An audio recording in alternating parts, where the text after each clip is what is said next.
Et ceci est l'avant-avant-dernière vidéo avant le déménagement.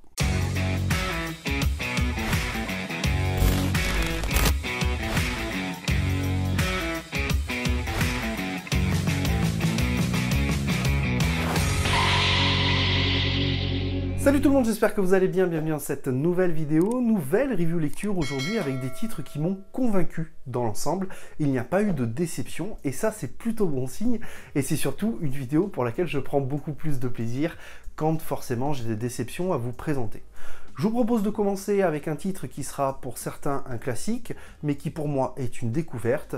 Il s'agit du tome 1 de Geoff Johns présente Flash, scénarisé par Geoff Johns et dessiné par Angel Unzueta et Scott Collins, un récit qui nous plonge dans le quotidien et les aventures de Wally West en tant que Flash.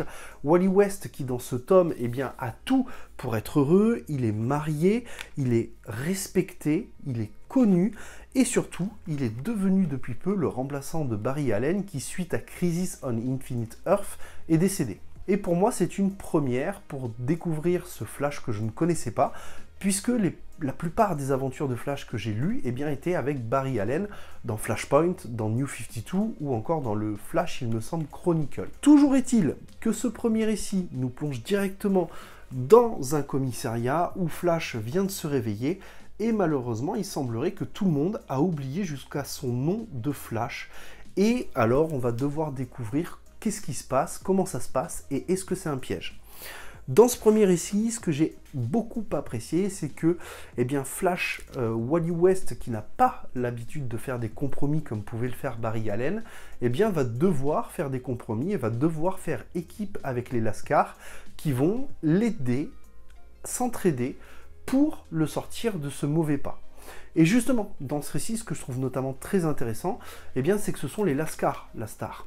Geoff Johns va prendre beaucoup de plaisir à écrire les aventures des Lascars, nous pousser à comprendre qu'ils sont humains, les événements qui les ont poussés à devenir des criminels, et je trouve que la caractérisation des personnages dans leur ensemble est vraiment très réussie. J'aime l'idée d'avoir des personnages qui ont un vécu, qui ont un passé, et qu'on nous raconte ce passé, et ça a créé en moi un espèce d'attachement auprès des Lascars, que je ne connais pas suffisamment, honnêtement, qui est un groupe de personnages que je ne connais pas suffisamment. Et ouais, j'ai vraiment apprécié de découvrir ce groupe de personnages. Très honnêtement, que ce soit sur le premier épisode ou le deuxième épisode, dont les dessins sont assez différents dans l'ensemble, moi j'ai beaucoup aimé les dessins de ce premier épisode avec ce Captain Cold qui est vraiment emblématique, et des dessins pour le deuxième épisode qui sont beaucoup plus cartoony, mais qui envoient du steak, très sincèrement. Toujours est-il que ce que j'ai lu était plutôt très bon, très divertissant. Comme le précise le titre, oui, ça va bien à 100 à l'heure, mais ça va à 100 à l'heure de façon très intelligente. C'est-à-dire qu'on n'oublie pas de décrire les personnages, la situation, de nous mettre une bonne intrigue dans l'ensemble. Ça reste un récit très peu original, mais qui malgré tout fait tout bien, c'est-à-dire que je n'ai pas vu d'erreur apparente ou d'incohérence apparente, et pour moi ça fonctionne bien. Et en plus, on a quelques points d'humour qui sont ajoutés par-ci par-là, comme notamment lorsque Captain Cold est confondu avec Mr. Freeze de l'univers de Batman, et j'ai apprécié ce type d'humour-là. Très honnêtement, c'est un récit que j'ai lu en une demi-journée, je l'ai dévoré, j'ai adoré, et le seul vrai reproche que je vais pouvoir faire à ce récit en réalité, c'est le premier épisode qui me semble peut-être être pas suffisamment accessible pour les nouveaux lecteurs. En tout cas, pour découvrir ce Flash.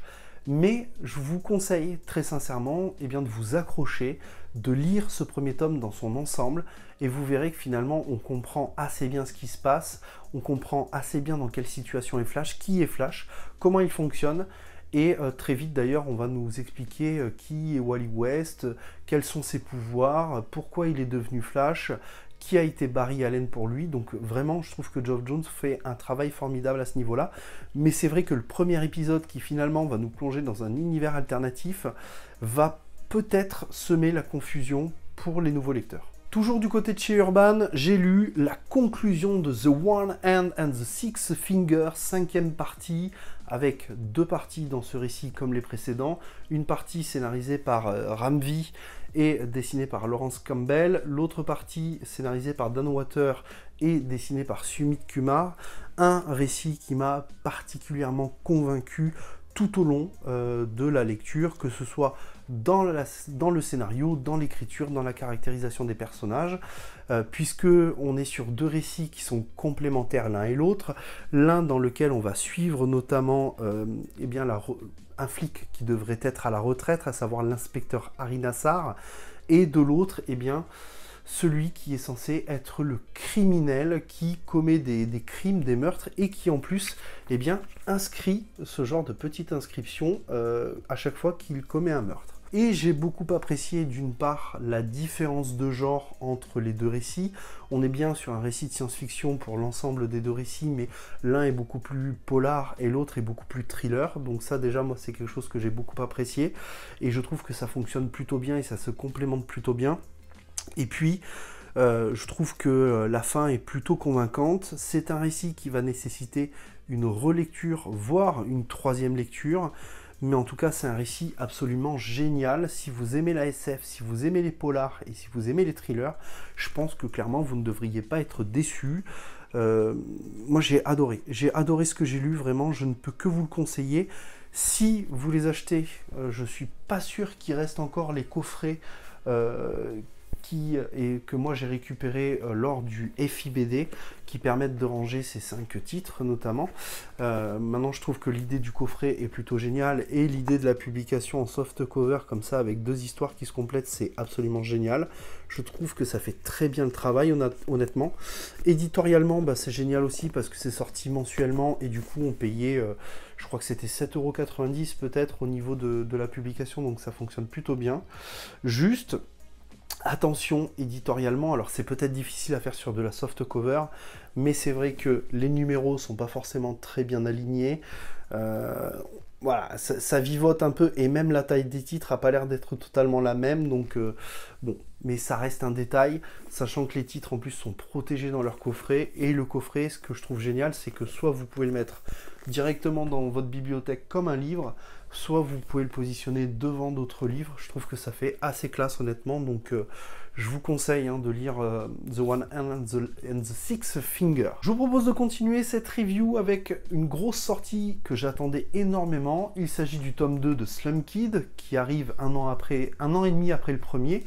Un récit qui nous plonge dans le monde des décharges, dans lequel certaines personnes vivent, et ici on est carrément sur un peuple avec de nombreux habitants.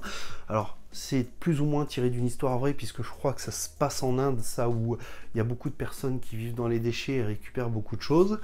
Bien évidemment, on est sur une fiction, et dans cette fiction notamment, ce qu'on apprenait dans le premier tome, eh bien, c'est que on y retrouve énormément de violence, on y retrouve énormément de gens, des adultes, des jeunes, qui vont devoir voler, tuer, se battre pour vivre et survivre, et puis qu'il va y avoir de la prostitution, qu'il va y avoir de la drogue, qu'il va y avoir du marchandage, etc.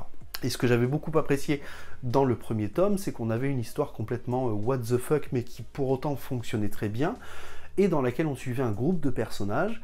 Ici, Petit Rapace va couper court à ce qu'on a vu dans le premier tome, puisque dans ce deuxième tome, on va suivre 2 nouveaux personnages, ce jeune homme et cette jeune fille. Cette jeune fille qui vient d'arriver dans la décharge, à peine arrivée en réalité, qui va être totalement évanouie et qui va vouloir être récupérée par les plus grosses brutes du coin, qui vont soit la considérer comme une poupée et vouloir la mettre sur le trottoir, ou ne vouloir que récupérer le médaillon qu'elle a autour d'elle parce qu'il représente beaucoup de valeur et a un pouvoir de marchandage. Bref, encore une série, encore un tome, pardon, où on va en apprendre beaucoup plus sur les personnages, puisque au travers de cette course-poursuite très haletante, eh bien on va voir un peu tous les peuples qui composent cette décharge qui est quand même assez immense. au point qu'on croise énormément de personnes qu'on n'a pas croisées dans ce tome, dans le premier tome justement, et je trouve que ça marche, c'est hyper original. Bien évidemment, beaucoup de violence, mais ça fonctionne. J'aime beaucoup le style cartoony de Petit Rapace, qui eh bien, ne rend pas le récit moins mature pour autant, ça c'est clair. J'aime beaucoup les références à la pop culture qu'on retrouve dans ce récit. Il y a notamment des références à Run et à Mutafukaz, et je trouve que c'est absolument génial d'avoir cette pseudo-lettre d'amour à Run qui a découvert Petit Rapace et qui le lance sur le monde de la BD. Donc vraiment, lisez Slum Kid, c'est absolument génial. Il y a beaucoup de références à la pop culture, vraiment. Et c'est un récit qui se lit, mais en 1 heure, et on prend tellement de plaisir, vraiment. Et puis j'adore le style de Slum Kid, vraiment, j'adore le style de Slum Kid, j'adore l'histoire, j'adore le style de Petit Rapace. On y retrouve un peu le côté lowrider avec les posters présents dans le livre, comme ceci. Vous avez un poster qui est présent dans le livre, et ça c'est absolument génial. Dommage que le mien soit abîmé. Je l'ai reçu comme ça, malheureusement.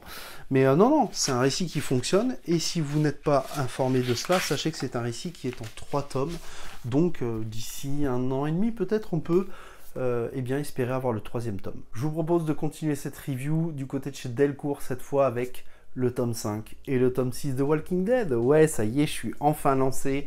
Et j'ai qu'une hâte, eh bien, c'est de finir la série, sachant que je suis quasiment à la moitié de la série.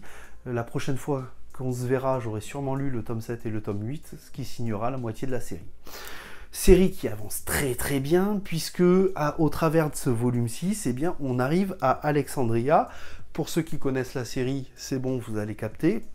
Pour ceux qui ne connaissent pas la série et qui ne connaissent pas le comics, bah, c'est une étape importante dans les aventures de Rick, de Michonne et de tous les personnages qui composent le groupe de survivants. Bon, je vais aller très vite sur cette partie de la review, mais j'aime beaucoup ce qu'on y voit, j'aime beaucoup ce qu'on y entend, j'aime beaucoup ce qui est dessiné également. On va rencontrer un prêtre qui se cache derrière Dieu pour justifier certains actes. On va rencontrer des cannibales qui eh bien, survivent comme ils peuvent et justifient leurs actes par et pour la survie et par le manque notamment de denrées alimentaires, donc c'est juste génial. On va rencontrer un personnage qui se dit être un scientifique qui veut aller à Washington parce qu'il détient des informations clés. Bref, on va voir évidemment que ce sont des mensonges. C'est absolument génial. C'est peut-être, ouais, c'est l'une des meilleures séries que j'ai lues de ma vie, très clairement, qu'on se le dise. Et surtout, je prends un plaisir monstre à lire Walking Dead, c'est excellent et j'ai l'impression de redécouvrir la série puisque j'ai vu la série télé, j'avais lu que les 3 premiers tomes, j'ai fini la série télé, là je continue le comics que je n'avais jamais continué et je prends beaucoup de plaisir. Et on va finir cette review avec 2 BD franco-belges du côté de chez Grand Angle, 2 westerns, dont le premier n'est autre que Jusqu'au dernier, scénarisé et dessiné par Félix Egastine, un western crépusculaire qui va nous raconter la fin du métier de cow-boy, puisque ces hommes qui accompagnaient le bétail d'un point A à un point B risquent d'être très fortement remplacés par eh bien, le train qui mènera désormais les vaches jusqu'aux abattoirs de Chicago. On va y retrouver un cow-boy du nom de Russell, qui va décider de raccrocher les éperons et qui, en arrivant chez un vieil ami, va le trouver mort et va retrouver eh bien, tout simplement son fils, un jeune benet qu'il va prendre sous son aile et pour qui il va s'attacher. Je vous en dirai pas beaucoup plus sur le scénario et l'histoire pour ne pas vous spoiler, puisque ça reste une BD franco-belge d'environ 60-70 pages, donc ça va relativement vite. Sachez que c'est un récit assez simple dans sa construction, peu original parce qu'on a déjà vu des récits de ce genre, et ici on est clairement sur une histoire de vengeance. Pour autant, on est sur une histoire qui est relativement bien écrite, sans défaut apparent, et qui fait les choses plutôt bien, avec d'excellents dessins. Petit point que j'ai beaucoup apprécié sur cette BD-ci, eh bien c'est le fait que après l'histoire, après ce qui s'y passe, on a un épilogue qui arrive 10 ans plus tard. Et je trouve que c'est plutôt sympathique, même si, en réalité, je me suis quand même posé la question de l'intérêt de cet épilogue. Je me suis posé la question de l'intérêt de cet épilogue, et j'aurais peut-être aimé avoir un tome 2 à la place de cet épilogue. Alors attention, c'est pas dit que ça n'arrive pas, parce que ce tome est sorti en 2023, donc c'est plutôt récent. Vous connaissez les délais de construction, de scénarisation, de dessin d'une BD franco-belge. Ça va relativement lentement, puisque l'auteur et le dessinateur font tout eux-mêmes, quand il y a un auteur et un dessinateur, parce que souvent c'est une personne seule. Mais toujours est-il que j'ai pris un pied monstre à lire ce récit qui est vraiment très bien dessiné. On a des lumières, on a des ombrages qui sont excellents. C'est plutôt dynamique, c'est plutôt rythmé, donc ça fonctionne. Ça fonctionne. Et enfin, on termine cette review avec la dernière BD franco-belge. Il s'agit de Ghost Kid, qui pour ma part est un véritable petit coup de cœur, scénarisé et dessiné par Tibers Odger, qui va nous raconter la dernière expédition d'un vieux cow-boy pour retrouver sa fille inconnue. Un cow-boy qui avait plutôt l'habitude d'aller de ranch en ranch et qui depuis quelque temps est resté dans un ranch parce qu'il apprécie le travail, parce qu'il est plutôt bien payé. Un ranch qui malgré tout a quelques difficultés financières honnêtement. Et un jour, ce qui va se passer, c'est qu'on va apprendre que notre cher ami Holzper, Ambrosius Morgan, va recevoir une lettre de la femme qu'il a aimé fut un temps, et que sa fille, Lisa Jane Curtis, a disparu depuis son départ pour l'Arizona. C'est alors que notre cher ami le cow-boy va prendre la route pour aller tenter de retrouver et sauver cette jeune fille qu'il ne connaît pas. J'ai adoré l'histoire qui, comme pour Jusqu'au Dernier, est peut-être pas si original que ça, mais peut-être plus original que certains westerns malgré tout. Puisqu'ici, il ne s'agit pas d'une vengeance, et c'est quand même les thématiques qu'on retrouve le plus souvent dans les westerns. Et surtout, ce que j'ai adoré, c'est les dessins. Mon Dieu, les dessins qui vous font voyager avec ces pleines planches-là, qui sont absolument magnifiques, avec des perspectives absolument incroyables. Et je trouve que ça fonctionne hyper bien. Ça fonctionne hyper bien parce qu'on va avoir plein de choses, que ce soit dans le dessin, qui est bourré de détails, ou dans le scénario, qui nous montre à quel point c'était difficile à l'époque de retrouver quelqu'un, sachant qu'entre le moment où la lettre est envoyée et où la lettre est reçue, il se passe quand même un gros délai, donc forcément déjà ça c'est un vrai problème. Et surtout c'est que la recherche est compliquée, parce que lui il se lance en recherche, mais sans aucune photo, ouais, donc c'est très compliqué. Bref, toujours est-il que j'ai adoré ce récit, j'ai beaucoup apprécié le personnage principal, très bien caractérisé, qui m'a touché, particulièrement touché. Et surtout, ce que j'ai adoré, c'est le fait que dans sa route pour retrouver sa fille, eh bien, il va s'attacher à un personnage qui s'appelle le Ghost Kid, qui est un Indien qui va se trouver sur sa route. Voilà. Et on va y voir bien évidemment tout ce qu'on voit dans un western, à savoir le racisme autour des Indiens, des peaux rouges notamment, la violence autour du fait de sortir très rapidement son arme. Bref, je trouve que ça fonctionne bien. J'ai beaucoup apprécié ce récit et je vous le conseille. Regardez-moi cette planche encore absolument sublime. Voilà, j'aime beaucoup ce genre de planche. Et un bouquin qui, éditorialement, quand même très joli, avec ces petites dorures très sympatoches là. Bref, je vous le recommande sincèrement. Voilà, c'était la dernière review lecture dans cette pièce. Sachez qu'après cette vidéo, il en restera 2 qui seront publiés. Et ensuite, ce sera pour ma part l'heure du déménagement. Et ce sera un retour en vidéo entre le 15 et le 25 août. Pour autant, je préfère vous l'annoncer d'ores et déjà, il y aura un live début août qui se tiendra pour les 5 ans de la chaîne, avec le GOAT de YouTube qui revient de temps en temps me voir en vidéo, parce qu'il le souhaite. Si vous ne savez pas qui c'est, il y a un indice dans le décor. Voilà, je vous en dis pas plus. En tout cas, si cette vidéo vous a plu, n'hésitez pas à la liker, à la partager, à vous abonner, à activer la petite cloche, ça m'aide et ça me fait extrêmement plaisir. N'hésitez pas à me dire en commentaire quel titre vous avez lu, quel titre vous intéresse ou quel titre ne vous intéresse pas. On est là bien sûr pour débattre et l'espace commentaire est le vôtre, donc prenez-le, assaillez-le et ça me fera extrêmement plaisir de répondre à chacun d'entre vous. Je vous dis à très très vite, prenez soin de vous et n'oubliez pas, de grands comics et de grandes BD franco-belges impliquent de très grandes lectures. Ciao tout le monde.